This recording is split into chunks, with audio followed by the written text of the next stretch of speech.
Est-ce que vous avez une idée du budget qui a été investi en termes d'acquisition en 2022? On a investi 324 € à l'année. Ça nous fait 27 € par mois.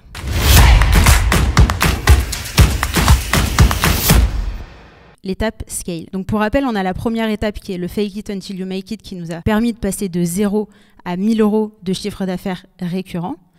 Ensuite, on a l'étape do things that don't scale qui nous a permis de passer de 1000 à 10 000 € de chiffre d'affaires par mois. Et enfin, la dernière étape, le scale, qui nous a permis de passer de 10 000 à 50 000 € de MRR. Est-ce que vous avez une idée du budget qui a été investi en termes d'acquisition en 2022? On a investi 324 € à l'année. Ça nous fait 27 € par mois.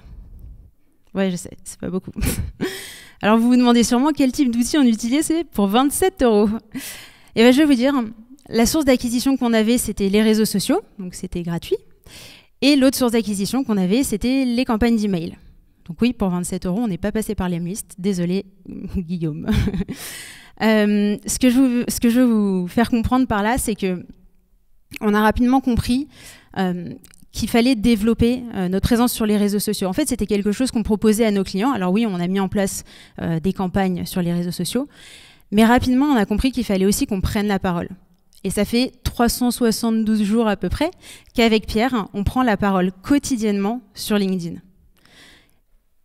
La raison pour laquelle aussi on s'est dit qu'il fallait réellement se lancer là-dessus, c'est qu'un jour, Oussama Hamar, il a fait un post pour parler justement de notre boîte.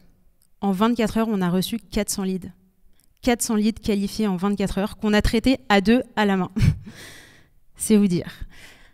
Donc, on s'est mis également à à travailler notre personal branding, à prendre la parole en ligne. Aujourd'hui, et après plus de 300 posts chacun, LinkedIn représente 50% de notre acquisition. C'est-à-dire que 50% de nos leads viennent grâce à LinkedIn. Et ça, c'est quelque chose qui n'est pas négligeable.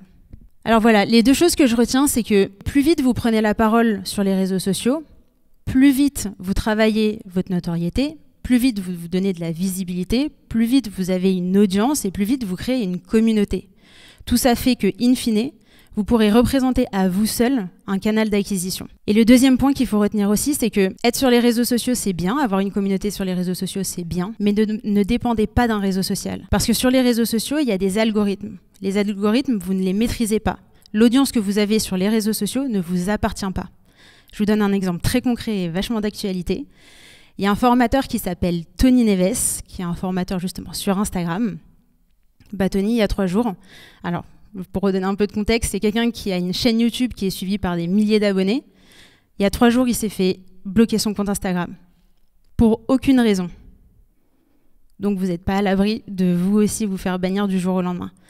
Donc j'en viens à mon point, qui est qu'il faut aussi développer d'autres canaux de communication avec votre audience, en ouvrant des chaînes YouTube, en créant vos newsletters, en développant d'autres canaux, Telegram, WhatsApp, peu importe.